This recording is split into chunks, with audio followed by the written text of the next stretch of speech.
Oh, hello. I guess it's recording. Okay.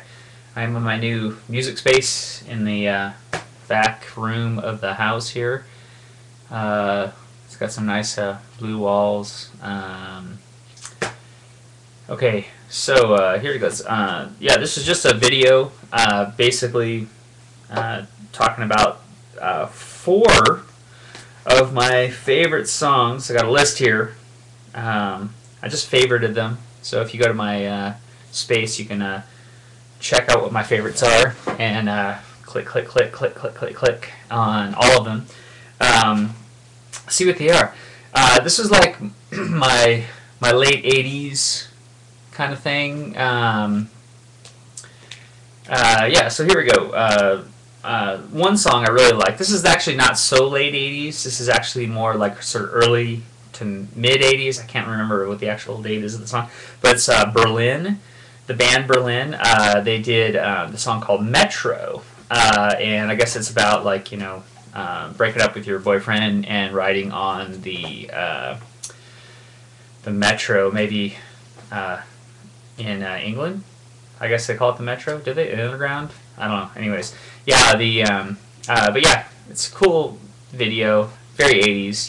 It's like it's got the kind of the the stark studio stuff mixed with the real live footage kind of stuff, like out in the world. But I really like the song. Riding on the metro. Do do do do do do do. It's a good one.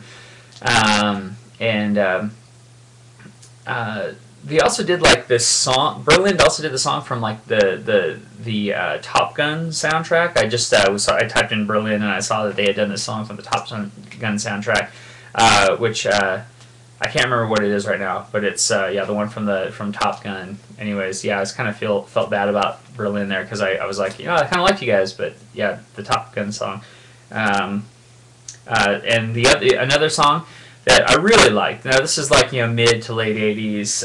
Really like this song. Joe Jackson, "Steppin' Out." It's a great song. It's got a really nice groove to it. There's the interesting sort of the one thing that I noticed a lot, like in that sort of mid 80s stuff. It's definitely mid 80s, early to mid.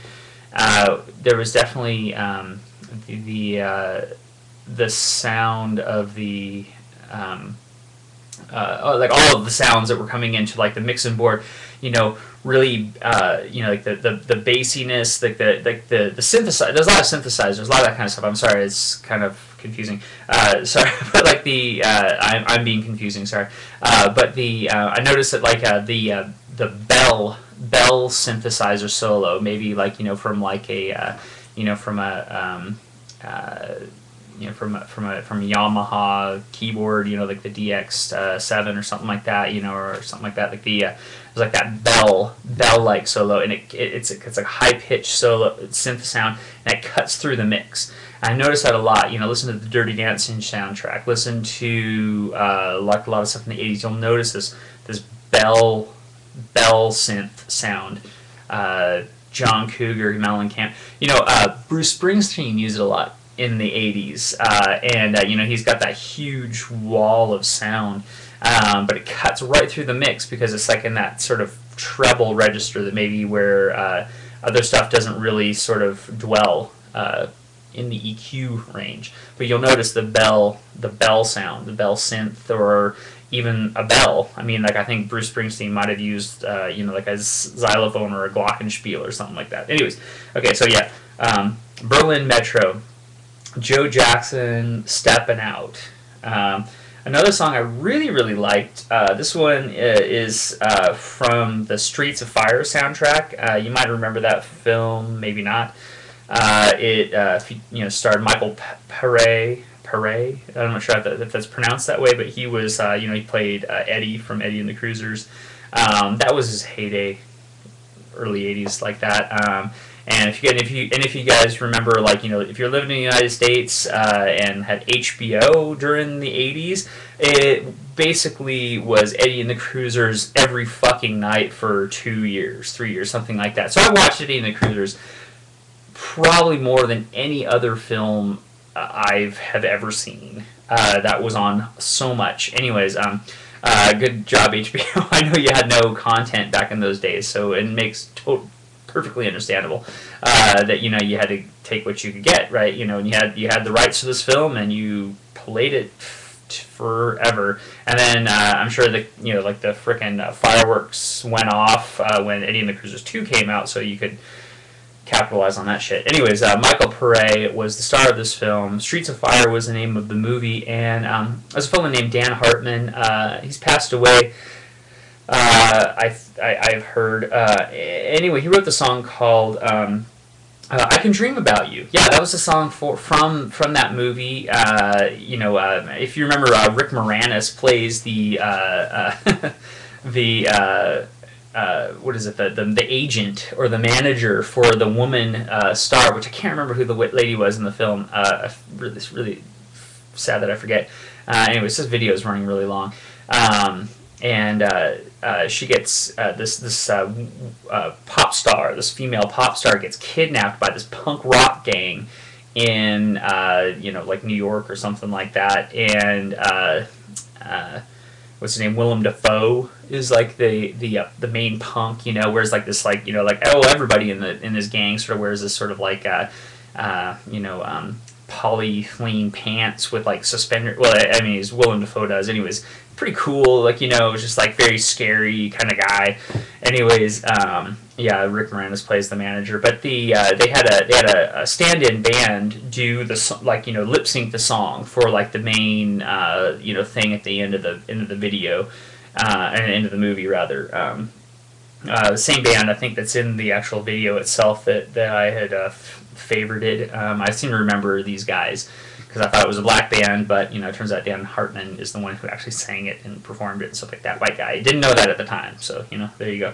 Anyways, I really like that song. It's got like this like, doom, doom, doom, doom, doom, doom, doom. It's very groovy as well, where he moves along, And the last one that I put on there was Billy Idol, "L.A. Woman." This was from they used it around the time when Oliver Stone was making the Doors film, and I can't remember like how maybe it was like in the title sequence or something like that. I can't remember how they used it in the film, but they definitely used it in conjunction with the film. I mean, they filmed it like like the video was filmed at the Aztec Room or whatever, like in LA. Never been there, but I've seen it a couple times. Like they did that Rockstar in Excess kind of thing, with that JD Superstar or whatever the fuck his name was, and JD Star, and like it was filmed in the same place, I believe. I just remembered it when I saw like that Rockstar in Excess. I was like, oh hey, that's the same place from the Billy Idol video for LA Woman. Anyways. It's probably like some big name place. I gotta wrap this up pretty quick here. It's getting close on 10 minutes. So, anyways, Billy Idol, "L.A. Woman." But if you actually, it's probably my least favorite of those songs. But like, it kind of caps it. It's sort of like it's the end of the 80s, and it really sort of like, there's a lot. Okay, so here's my wrap up. Let's try to do this within a minute. Okay, a minute and 15 seconds. Okay, so the wrap up here of like these favorite songs here from like from it's my 80s kind of I mean there was a lot of other music that I really love, so don't get me wrong. This is just some of the ones that really kind of stand out in the genre. So anyways, a lot of these, what they have in common, if you notice, is the early ones at least, rather, like, the Berlin, the Joe Jackson, the Dan Hartman is like a drum track, right? With a gated sort of like kind of snare kind of a sound. And as well, actually all the way up through LA Woman, the main thing that each one of these has is a sequenced bass. Maybe